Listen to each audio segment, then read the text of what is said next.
하나님 말씀은 마태복음 10장입니다. 마태복음 10장 1절로 10절까지 봐야 되는데 5절부터 10절까지만 보겠습니다.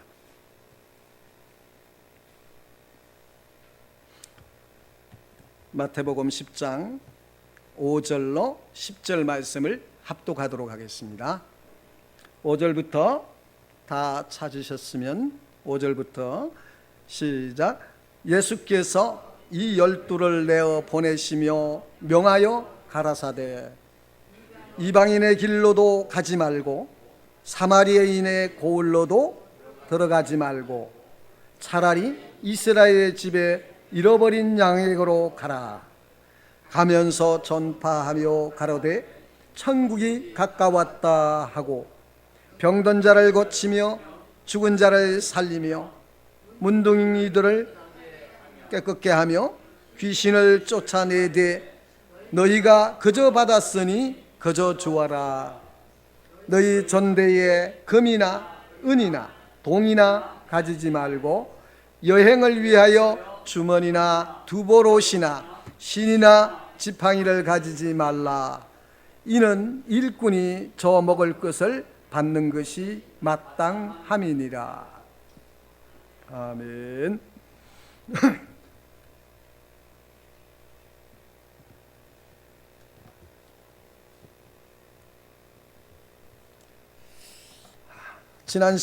지난주까지 4월부터 지난주까지 십자가 설교를 했습니다. 오늘부터는 기록을 찾아보니까 2015년부터 했더라고요. 2015년 4월 달에 했던 설교입니다. 그때는 기독교 신앙과 은혜와 은사체험이라는 주제로 9번에 걸쳐서 했는데 그거 가지고 좀 부족해서 이번에도 한 8, 9차례로 기독교 신앙과 은혜와 은사체험에 대해서 살펴보려고 합니다. 이 주제를 살펴보는 것은 성도들이 은혜를 받고도 신앙의 진전이 일어나지 아니하고 살아계신 하나님과의 동행하는 삶을 살아가지를 못하는 것 같습니다. 은혜는 받는데 늘 그 자리예요. 이 부분이 너무나 안타깝고 마음이 아파서 다른 것 다 내려놓고 다시 두 번째로 기독교 신앙의 은혜와 은사체험에 대해서 이 은혜를 경험하면서 그것을 분별하여 그 은혜 속에 깃들어 있는 진리의 말씀을 쫓아 그 하나님의 성품을 경험하고 내가 승복되어지고 주 하나님의 살아계신 말씀들이 내 안에서 살아서 내 삶을 주도해 나갈 수 있게 하는, 이건 말은 간단하지만은 그 원리와 방법에 있어서 전혀 다르기 때문에 그 말씀을 생생하게 경험하지를 못하는 겁니다. 이 부분들을 극복을 하고 또 은사에 대한 그릇된 이해들 때문에 그것이 마치 하나님의 신임인 것처럼 하나님이 특별히 내게 은혜를 주시고 신임하시기 때문에 그런 기적들이 일어나는 것처럼 이렇게 오해를 하고 있는데, 은사는 그런 것이 아니에요. 이러한 구분과 분별들이 없으니까 신앙생활하는데 많은 어려움을 겪고 또 스스로 그것을 낙심하기도 하고 또 마음이 높아져서 교만하기도 하고 이런 식으로 되는 것입니다. 그래서 이번 주부터는 한 8차례 또는 9차례 정도 은혜의 경험과 은사의 체험에 대해서, 영적 체험에 대해서 어떻게 분별하고 내가 어떻게 거기에 반응을 하고 지금의 신앙생활에서 자라갈 수 있을까 하는 것에 고민할 수 있기를 바랍니다. 오늘은 중요한 문제를 제기를 합니다. 마태복음 10장은 신앙과 참된 은사체험, 은혜나 은사체험에 대해서 우리에게 많은 것을 가르쳐줘요. 9장에서 예수님은 중풍병자를 고치고 죽은 자를 살려내고 천국 복음을 선포하시고 10장에서는 1절에서 예수님 제자들을 세상에 파송하는 장면이 나옵니다. 이때 예수님은 제자들에게 모든 병과 악한 것을 고치고 귀신을 쫓아내며 쫓아내는 권능을 주셨다고 기록되어 있습니다. 여기 권능이라는 것은 히라보로 보면 엑스시아라는 단어를 사용했는데, 이 단어는 예수님이 세상을 다스릴 권세를 가지셨다 할 때 이 권세와 똑같은 동일한 단어를 사용했습니다. 그러므로 이 권세는 엄청난 특권입니다.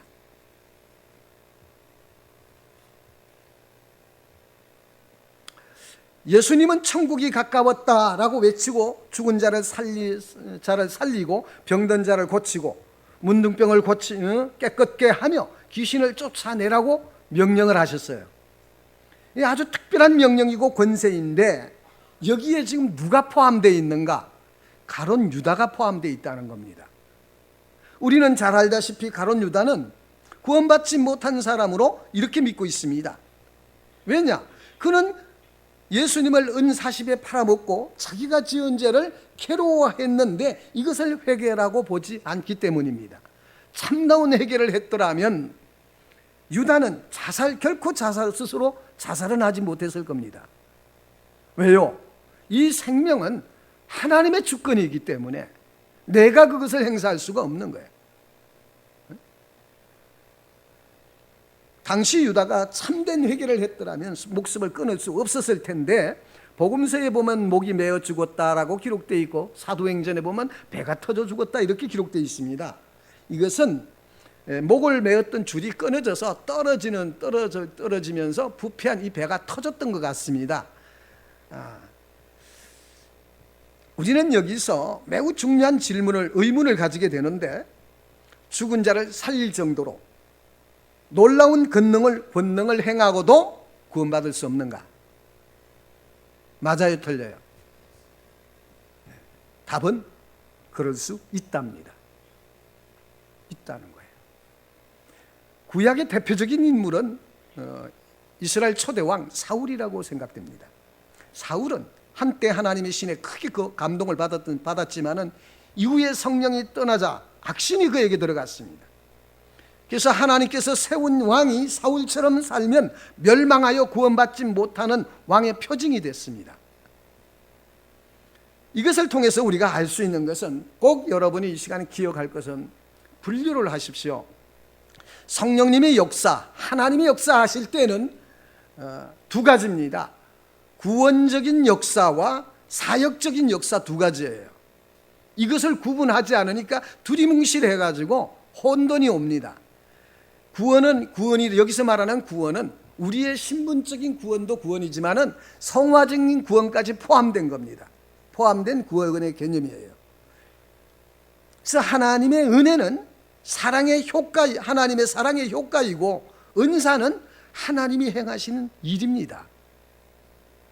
따라서 기독교 신앙에서 하나님의 구원적인 측면과 사역적인 측면을 구분하지 않고 하나님의 은혜만이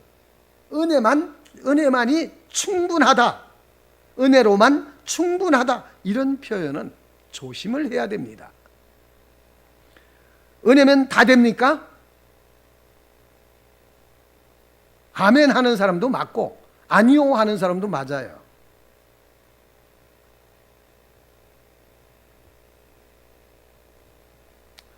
나는 나를 구원하시고 성화시키기 위해서 성령의 은혜를 경험하지 못한 채 성령의 도구가 되어서 하나님의 일을 행하는 사람도 있습니다. 그런 사람도 있어요. 그래서 은사는 하나님의 신임이 아니라는 사실을 기억해야 됩니다. 하나님이 주시는 선물이에요. 왜냐? 은혜는 하나님의 믿음의 행위인 경우가 있고, 여기서 하나님의 믿음의 행위는 설명할 필요가 좀 있는데, 아브라함이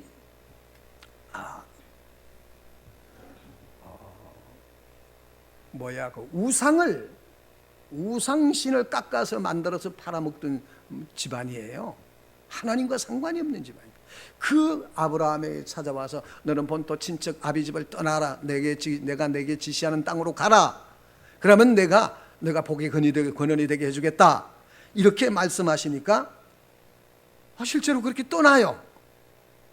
근데 성경에는 그것이 아브라함의 믿음이라고 표현을 합니다. 이 믿음은 아브라함이 믿음이 있어서 믿음이라고 쓴 게 아니라 하나님의 믿음입니다. 하나님이 믿게 하시는 하나님의 믿음이에요. 예수 뜻이 설명 안 해도 알죠? 여러 차례 했으니까 그 얘기를 하는 겁니다. 하나님의 믿음의 행위라고 그래요. 그걸 가지고 아브라함에게 있는 믿음이 아니라 내 자식들을 믿듯이 내가 너를 믿는다. 염려하지 마. 내가 있지 않니? 한번 열심히 해봐. 도와줄게. 난 믿어. 그런 믿음이란 얘기예요.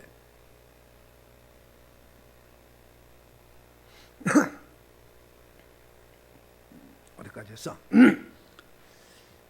예. 은혜라는 것은 이렇게 하나님의 믿음인 경우도 있고요. 신임인 경우도 있어요. 그러니까 은사는 교회의 유익을 위해서 하나님이 주시는 하나님의 주신 선물이고 하나님의 사역을 위해서 주신 선물이에요. 그래서 그것은 나의 보증이 되지 않습니다. 사실 성경의 예를 들어보면은 유대인들이 예수님을 붙잡아서 공회를 열고 예수를 어찌할까를 논의하는데 당시 대제사장인 가야바가 예언을 하는 장면이 나와요. 가야바가 이렇게 말을 합니다.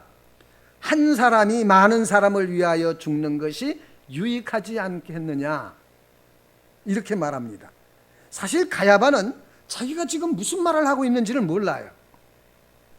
이것은 분명히 성령께서 예수를 믿지 않는 제사장을 통해서 예수님 한 분이 십자가에 못 박혀 죽으심으로 수많은 사람들을 구원을 얻게 하는 구속의 도리를 예언한 겁니다. 그러나 자기 자신도 무슨 말인지도 모르고 오직 예수를 죽이려는 데만 혈안이 되어 있었고 주변 사람들도 십자가에 못 박으라고 외치고 있습니다. 또 마태복음 7장 22절 23절을 보면은 그날에 많은 사람들은 나더러 이르되 주여 주여 우리가 주의 이름으로 선지자 노릇하며 주의 이름으로 귀신을 쫓아내며 주의 이름으로 많은 권능을 행치 아니하였나이까 하리니 그때에 내가 너희에게 밝히 말하되 내가 너희를 도무지 알지 못하니 불법을 행하는 자들아 내게서 떠나가라 하시리라.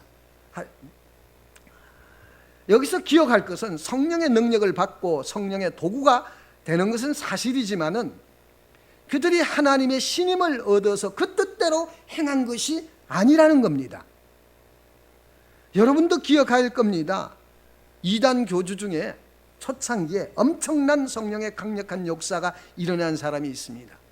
이 사람이 일으킨 기적이 반드시 악령의 역사만이 아니라는 것을 저는 믿습니다. 성령의 역사예요. 실제로 제자들이 파송을 받아서 강력한 성령의 권능을 행하고 복음을 전할 때 영혼을 구원하는 엄청난 일이 일어났습니다. 그들은 강력한 성령이 나타나심으로 복음을 전했고 병자를 고치고 죽은 자를 살리고 귀신을 쫓아내는 기적을 일으켰어요. 그러나 이것이 곧 예수님과 구원에 필요한 인격적인 관계를 잘 맺고 있다는 증거는 되지 못한다는 겁니다. 그래서 누구든지 자기를 통해서 하나님이 역사하시는 은혜나 은사를 경험하고 마음이 높아지면요 반드시 그 사람은 미혹됩니다. 미혹이 돼요. 어떤 사람이 구원받지 못했어도 하나님께서 그를 통해서 구원받은 하나님의 자녀들보다도 더 엄청난 역사를 일으킬 수 있어요, 없어요? 있습니다. 하나님은 마른 막대기 하나 들고도 능치 못하실 일이 없어요. 그래서 신학에서 성령이 역사하는 것을 두 가지로 구분해서 설명을 합니다. 구속적인 사역과 역사와 사역적인 역사로 나누어서 설명을 해요. 이런 구속적인 역사는 성령이 오셔서 하나님을 알게 하시고 그 사람과 인격적인 관계를 맺어서 마음을 감화시키고 영혼을 새롭게 하시고 믿음으로 자라가게 하시고 그로 하여금 구원의 목적을 이루는 성령의 역사를 구속사적인 역사라고 그래요. 그러나 사역적인 역사는 하나님의 일 자체를 위해서 성령님이 역사하시는 겁니다. 저도 이 회복교회를 세울 때 그것을 믿지 않는 사람을 마음을 움직이는 것을, 성령의 역사하시는 것을 2번이나 경험했습니다. 전혀 믿지 않는 사람이고 대적하는 사람인데 어떻게 그 거금을 내놓겠습니까? 1,800만 원, 1,500만 원 2차례나. 그게 안 믿는 사람인데 어떻게 그걸 내놔요? 성령이 역사하니까 나타난 겁니다. 그렇게 일하신다고요.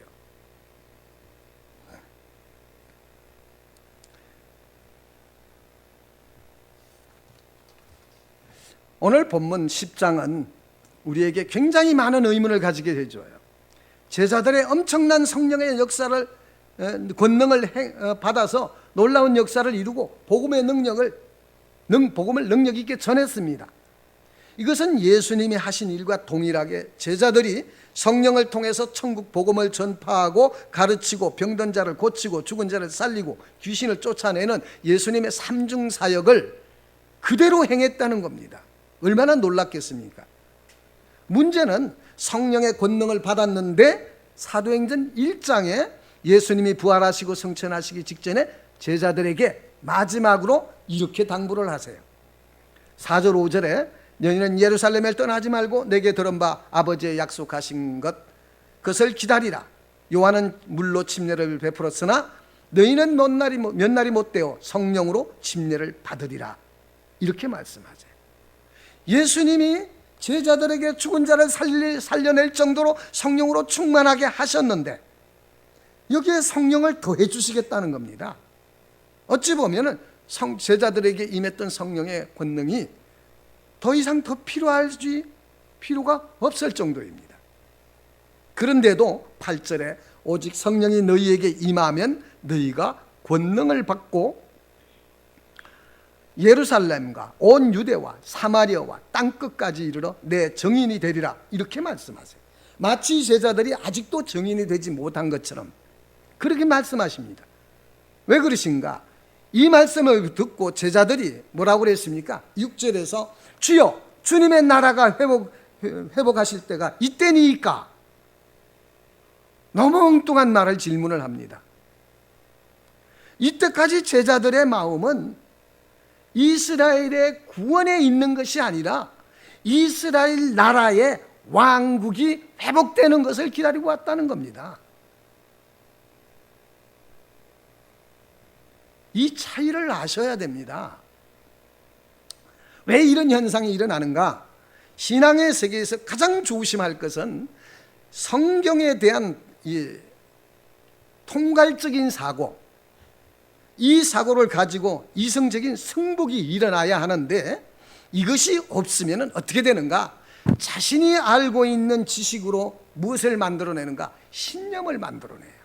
신념을 만들어내고 그것을 붙잡으면 이게 편견으로 작용을 합니다. 그 결과 하나님의 말씀을 편취하게 됩니다. 내가 원하는 말씀 듣고 싶어 하고 그것만 붙잡으려고 하고 이렇게 되니까 이게 편견으로 작용을 합니다. 이스라엘 사람들은 최고의 꿈은 다윗 왕국의 회복입니다. 이스라엘 역사상 다윗 시대가 가장 강성해서 주변의 모든 나라들이 다 그 무릎을 꿇고 조공을 갖다 바쳤어요. 이것이 이스라엘 백성들에게 하나님께서 자기들을 가나안으로 보내실 때에 이루시려는 가장 온전한 모습이 다윗 왕궁 시대라고 믿었다는 겁니다. 믿었다는 거예요.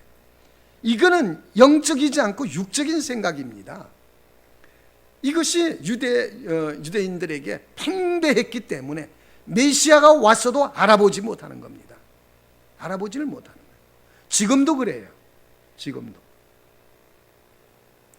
자기들이 부족해서 다윗 왕국처럼 그렇게 만들지는 못했지만은 언젠가 메시아가 오시면 다윗 시대를 능가하는 왕국이 도래할 것이라 지금도 그렇게 믿고 있습니다. 유대인들은. 이런 생각이 올바른 하나님의 나라의 성경적인 하나님의 나라관인가? 아니에요. 전적으로 잘못된 겁니다. 그럼에도 불구하고 그 시대의 대부분의 사람들이 공통적으로 가진 잘못된 메시아관으로 하나님의 나라를 대망하고 있습니다. 여러분에게 한번 적용시켜 보십시오. 왜 하나님 만나는 게 그렇게 힘들어요? 왜 그렇게 힘들어요? 혹시나 여러분이 원하는 하나님이 아니십니까? 수도 없이 하나님은 여러분에게 가까이 찾아오셨습니다. 하나님이 나를 이끌지 아니하시면 하나님께로 우리는 나갈 수가 없습니다. 오늘 예배 자리에 앉아 있는 여러분들은 하나님이 이끌어 오셨기 때문에 이 자리에서 지금 예배에 참여하고 있는 겁니다. 그러면 하나님이 지금 여러분을 향하여서 말씀하시고자 하는 것이 있어요, 없어요? 있습니다. 있습니다. 근데 하나님 만나는 게 그렇게 힘들어요. 내 식으로 만나려고 해요. 내가 원하는 방식으로 그렇게 만나려고 합니다. 하나님 있는 그대로의 모습으로, 그대로의 그 하나님을 내게 나를 채우소서, 나를 채워주십시오. 이렇게 하나님을 찾아가야 됩니다. 은혜를 주시는 것이 하나님의 사랑의 효과입니다.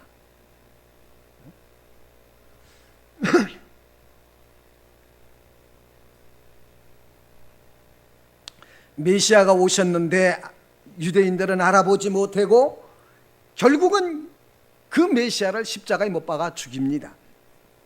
이런 메시아가는 모세나 여호수아나 다윗 정도면 충분합니다. 그런 메시아예요. 그러나 성경은 그런 메시아가 아니죠. 그 결과 이스라엘 백성들의 구원은 어떻게 왜곡됩니까? 정치적으로 로마의 박해에서 벗어나고 경제적으로 풍요롭게 되어서 강한 나라가 세워지는 것으로 이게 왜곡돼 버린 겁니다. 편견이 그렇게 만들어진 겁니다. 우리에게도 이런 편견들이 얼마나 많은지 몰라요. 이런 것들이 거쳐지고 여러분이 하나님 앞에 책임 있게 서기 위하여 반드시 이 설교는 필요할 것이라고 생각돼서 기독교 신앙과 은혜와 은사 체험에 대하여 살펴보려고 합니다. 놓치지 마시고 자신을 구별하여 하나님 앞에 설 수 있기를 축복합니다.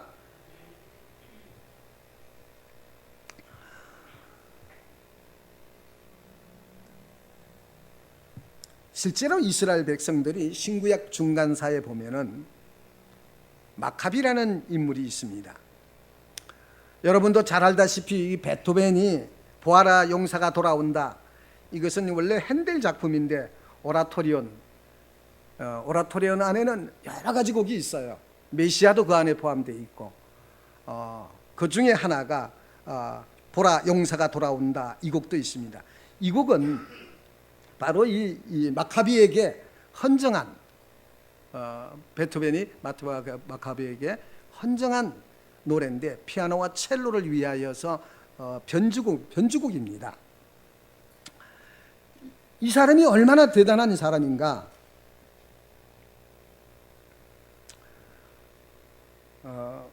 로마 치하에서 이스라엘 백성들을 건져내기 위해서 칼을 들고 일어난 군사 지도자인데 한참 권세를 떨칠 때는요, 대부분 유대인들이 이 사람이야말로 메시아라고 믿었습니다. 메시아라고 믿었어요. 동일하게 예수님 당시 제자들이 그런 생각을 했다는 겁니다.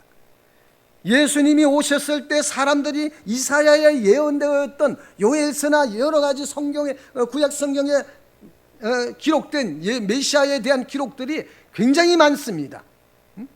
이사야에서 기록된 것만 알았어도 십자가에 못 박아 죽이지는 않았을 겁니다. 이사야 53장에 어떻게 기록되어 있습니까? 여호와의 팔이 누게 나타나느뇨, 그는 마른 땅에서 나온 줄기 같아서 고운 모양도 없고 풍채도 없고 사람들이 보기에 흠모할 만한 아름다운 것이 없도다. 꼭 저 같은가 봐요. 조그만하고.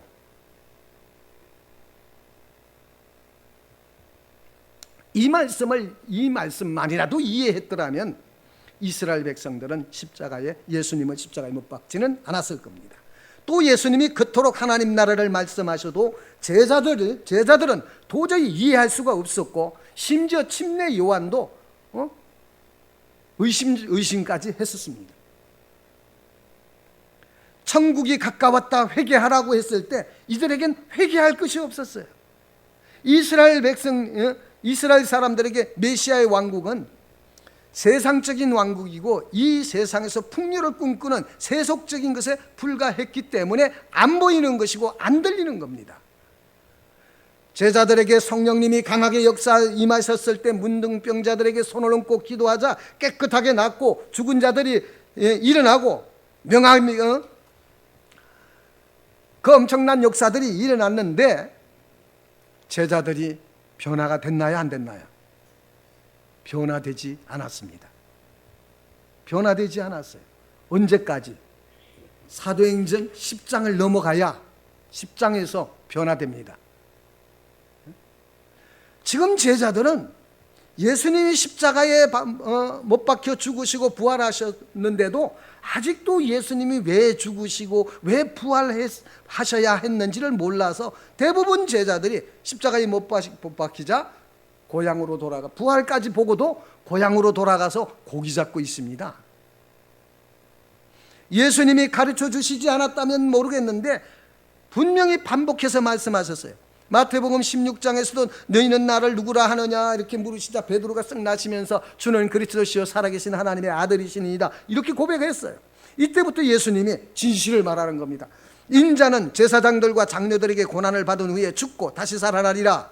인자가 온 것은 섬김을 받으려 함이 아니요 도리어 섬기려 하고 자기 몸을 대속제물로 주려 함이라. 내가 가는 것이 너희에게 유익이라. 내가 죽어야 너희들이 산다. 이런 얘기를 직설법으로 설명을 해주셨고 말씀을 하셨지만 제자들이 하나도 알아듣지 못했습니다. 그렇다면 제자들에게 진리가 있고 성령이 충만하신데 왜 깨닫지 못했는가? 왜 깨닫지 못했는가? 오늘 말씀을 듣고 이해가 안 되면은 깊이 생각하십시오.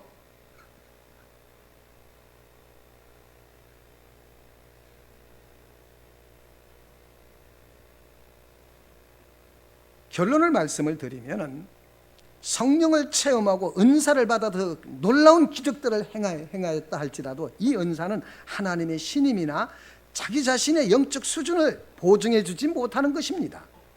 그렇다면 제자들이 예수님이 왜 십자가에 죽으시고 부활하셔야만 했는가를 전혀 이해하지 못했는가? 그 이유가 무엇인가?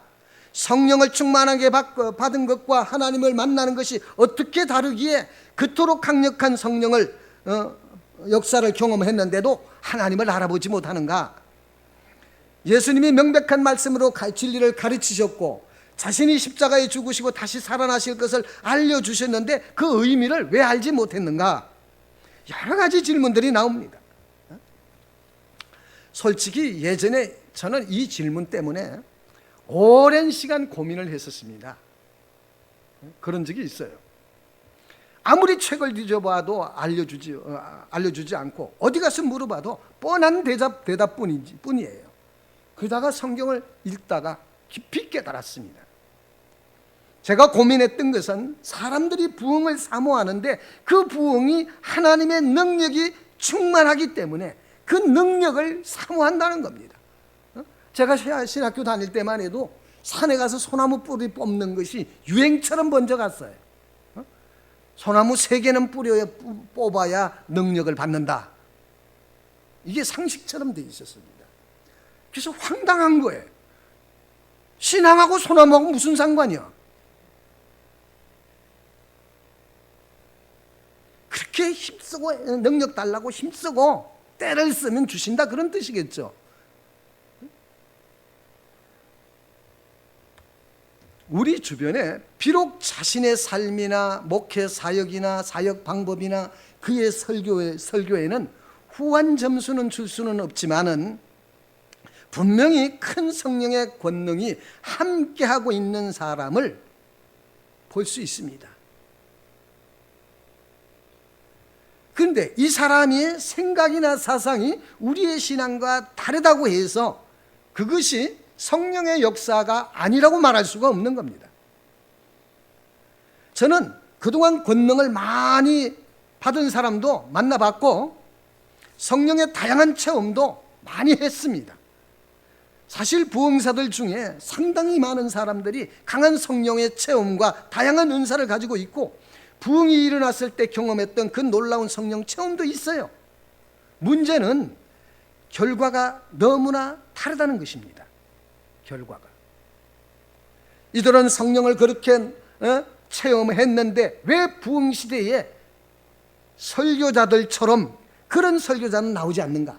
우리나라도 기독교가 130년이 넘었는데 워필드나 에드워즈 같은 이런 사람들의 말씀을 증거할 때 나타났던 수많은 사람들이 죄에 대하여 심각하게 회개를 하고 지옥 설교를 하면 무서워서 천보의자 밑으로 들어가서 그만 손만 내밀고 그만 외치는 사람들이 있었다고 그러잖아요. 예배 현장에.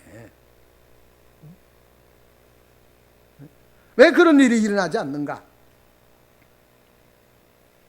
왜 주님께 매여 살지 않으면 죽을 것 같은 영적 위기와 긴장 속에 살아가던 사람들과 동일한 변화를 가져다주는 그런 설교자는 왜 나오지 않는가?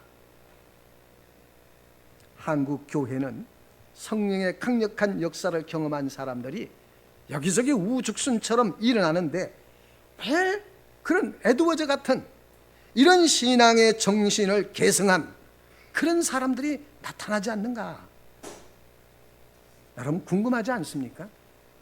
궁금하지 않아요? 제자들은 성령을 놀랍게 경험하고 권능이 자신들에게 있다는 것을 알았습니다. 그런데도 아직 예수님이 왜 죽어야 하는지, 왜 부활하셔야 하는지에 대해서는 이해하지 못하는 것은 1차적으로 주님의 죽으심과 부활 사건이 성경에 예언되어 있지만 그들의 마음이 편견 때문에 가리워져서 보여지지가 않은 겁니다. 보여지지가 않아요. 어떻게 그럴 수가 있는가?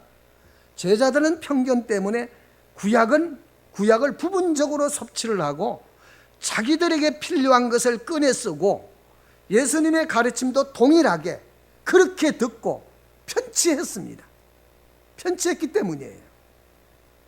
그 결과 제자들은 예수님의 생생한 말씀과 가르침들이 하나도 자기들의 힘이 되지 않고 능력이 되지 못했습니다. 복음서를 읽다가 놀라운 사실을 발견했어요. 제자들이 말씀을 선포했다는 이야기는 나오는데 설교했다는 기록은 복음서에는 없어요. 이것은 제자들이 설교할 수가 없었다는 얘기입니다. 설교할 수가 없어요. 제자들이 말씀을 선포했지만은 그 선포는 단순한 구원의 도리를 선포했습니다.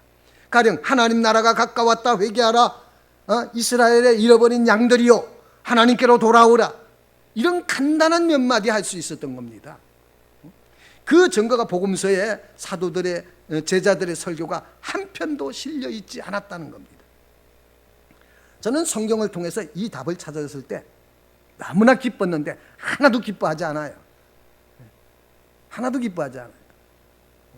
이 문제로 얼마나 많은 사람들이 쓸데없이 자고해지고 쓸데없이 기가 죽고 심지어는 자기 영혼조차도 올바르게 관리하지 못하고 오해와 무지 속에서 많은 고통을 당합니다. 그러니 얼마나 기뻤어요. 자유를 느꼈으니까. 은사를 행하는데 놀라운 병들이 낫고 귀신들이 떠나가면 그 앞에 가면 오금이 저리죠. 왜 그렇게 되냐는 얘기예요.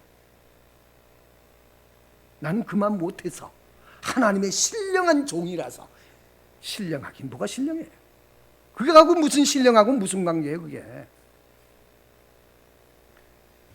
나는 중풍병을 3번 기도해서 이렇게 세워서 고쳐줬는데 하나도 주목 안 하대. 그게 섭섭한 것도 아니에요.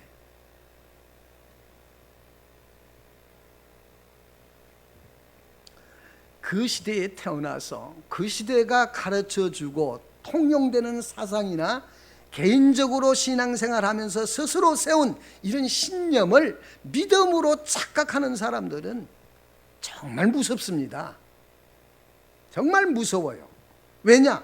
제자들이 큰 성령의 권능을 받았는데도 여전히 변화되지 않듯이 이런 사람들은 아무리 강한 성령 체험을 해도 쉽게 무너지지 않아요. 이 편견들이. 그래서 무서워요. 이들이 성령님이 역사하셔도 자기가 가진 틀 안에서 역사하실 수밖에 없도록 성령님을 제한하고 있습니다. 제한을 합니다. 즉 예수님이 가르쳐 주실 때 당시 제자들이 가진 이 메시아관과 맞아 떨어질 때 예수님의 가르침을 받아들이고 가슴에 꽂히듯이 들어와서 그 마음을 흔들어 놓았는데, 제자들이 가진 메시아관과 예수님이 십자가에 못 박혀 죽고 사흘 만에 다시 살아나야 된다는 것이 없으니까, 제자들의 마음에 없으니까 듣기는 듣는데 알지를 못하겠다는 겁니다. 그렇다면 제자들이 정말 몰랐을까? 아니죠. 구약 성경에 보면 예수님이 오셔서 죽고 부활하신다는 이야기는 수도 없이 많이 기록되어 있습니다. 다 읽어봤을 겁니다. 보고도 못 보는 겁니다. 들어도 못 듣는 거예요. 그래서 말씀을 편취하면 신념을 만들어내고 믿음이라는 포장으로 믿음이라는 포장을 한 편견입니다. 그래서 성경에서는 겸손하라, 순종하라 이런 표현을 강조를 하고 있습니다. 말씀을 듣는데 첫 번째 자세가 겸손입니다. 그래야 편견이 세워지지 않아요. 편견이 사라지고 순종해야 그 말씀이 하나님이라는 사실을 확인하게 됩니다. 여호와의 증인들은 전도의 열정은 참으로 대단해요. 우리는 흔히 알고 있는 요한복음 3장 16절을 그들은 몰라요. 요한복음 3장 16절을 시작. 하나님이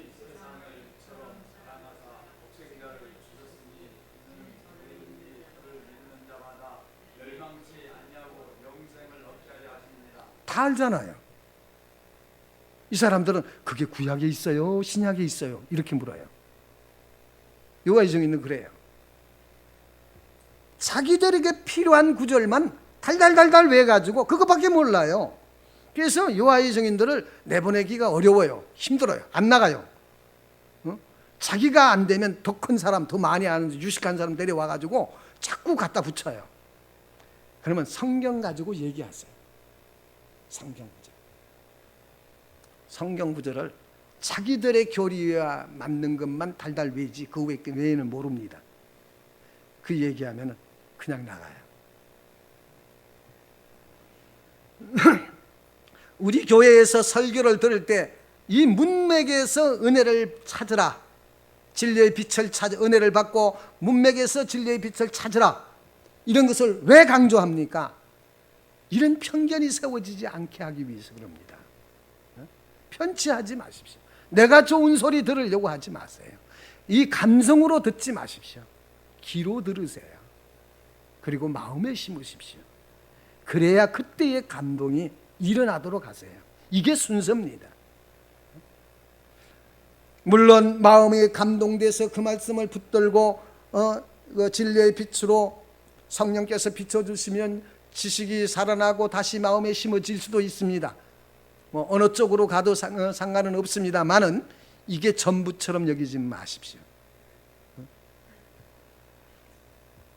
자기가 좋아하고 바라던 말씀만 듣고 말씀을 편취하지 말라는 것인데, 여기에 빠지게 되면은 내 영혼에 아무런 영향을 미치지도 못하고 신앙이 왜곡되면 신약도 구약도 안 되고 뭐만 될까요? 지약이라고 그랬어요. 지약만 됩니다. 에레미야 1장을 보십시오. 하나님의 말씀이 건설되고 세워지기 전에 무엇이 우리에게 필요한가를 이렇게 말합니다. 1장 10절에 뽑으며 파괴하며 파멸하며 무너뜨리며 건설하여 심게 하였느니라. 건설하고 심는 것은 나중이에요. 먼저 내 안에 그릇된 편견들이 뽑아지고 파괴되고 파멸하고 넘어뜨리고 해야만이 하나님의 말씀이 심겨지는 것입니다. 사도행전 10장의 고넬료 사건 이전에 베드로는 엄청난 성령 강림 사건을 경험했어도 이 편견이 안 무너졌습니다. 안 무너졌어요. 그러니까 하나님이 직접 찾아와서 보자기를 내려서 거기에다가 각종 먹지 못하는 음식을 갖다 생선을 갖다 놓고는 잡아먹어라 그러니까 아이고 난 못하면 못합니다. 내가 종하게 한 것을 너는 왜 속되다 하느냐? 내가 깨끗하게 한 것인데 너는 왜 속되다 하느냐? 이래서 편견을 깨트려줘요. 그 확인을 고넬료 집에 가서 설교를 하고 그들에게 성령이 임하는 것을 확인하고 비로소 달라지기 시작하는 겁니다. 이렇게 무섭게 작용을 합니다. 편견이.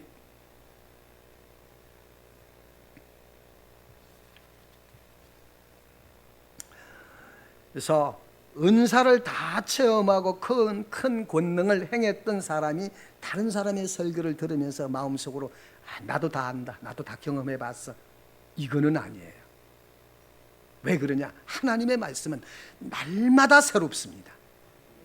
그 말씀이 내게 비춰줄 때는 언제나 새로워요. 그래 하나님은 나를 깜짝깜짝 놀래키시는 분이에요. 내 예상은 언제나 빗나갑니다. 늘 놀래키시는 분이에요. 하나님의 말씀이 그와 같습니다.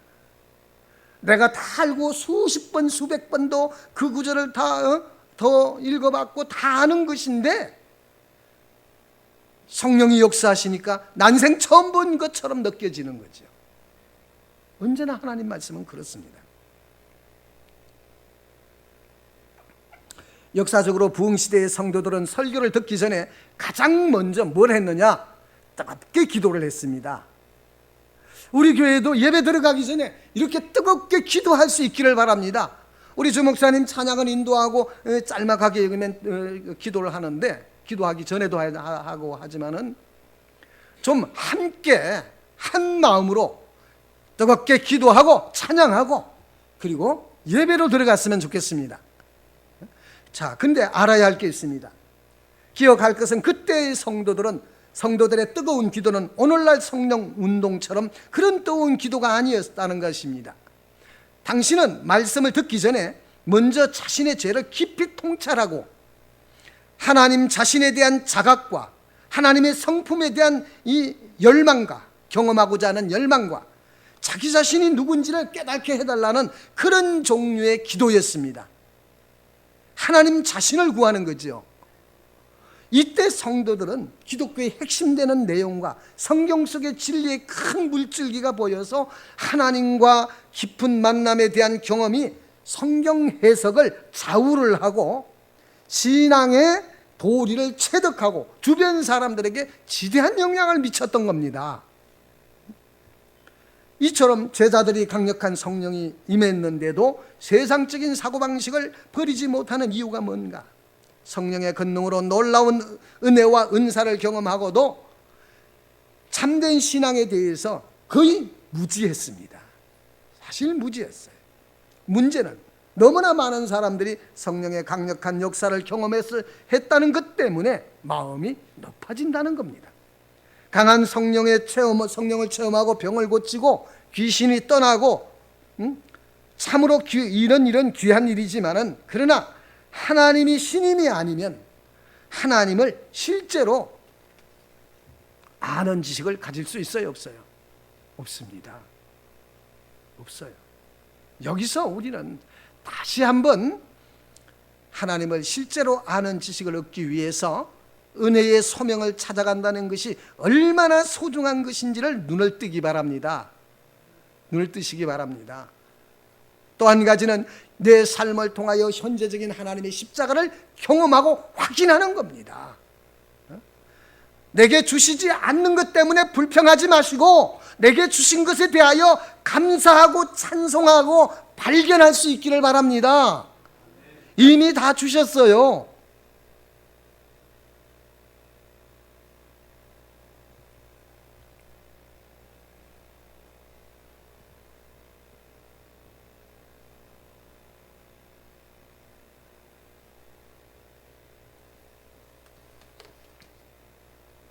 초대교회 당시 제자들은 성령의 강력한 권능을 받고 기적을 일으켰지만 살아있는 설교자는 되지 못했습니다. 오순절 성령이 임하시자 제자들은 구약과 신약 성경이 질서정연하게 하나의 거대한 이 물줄기를 발견하게 되는데, 그것이 예수 그리스도라는 것입니다. 예수님의 십자가가 구약과 신약 사이에 들어오자 밝은 빛으로 그 마음을 확 찬란하게 비춰주었던 겁니다.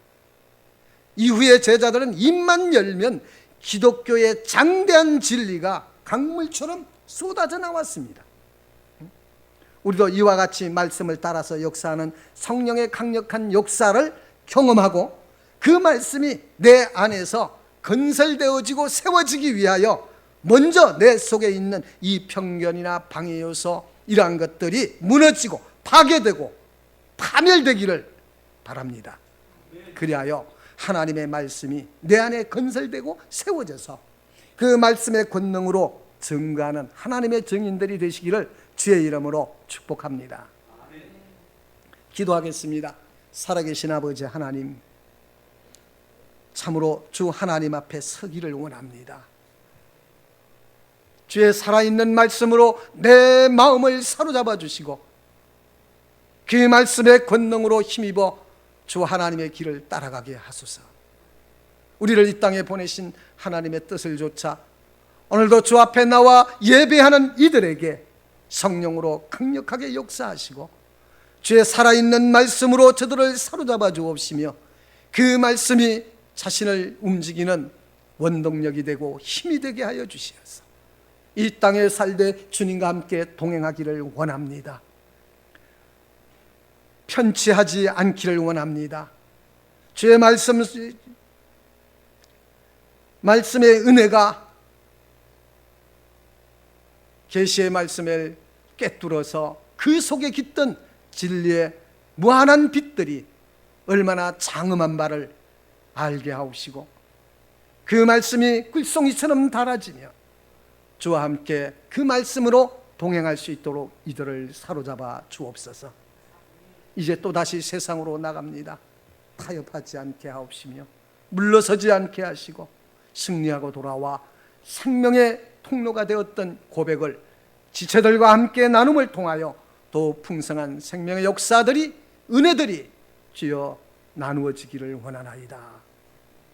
그리하여 이 교회가 주 하나님이 함께하는 자라 일컬음을 받게 하옵시고, 세상 어둠 속에 방황하고 유리하는 영혼들에게 빛이 되게 하소서. 모두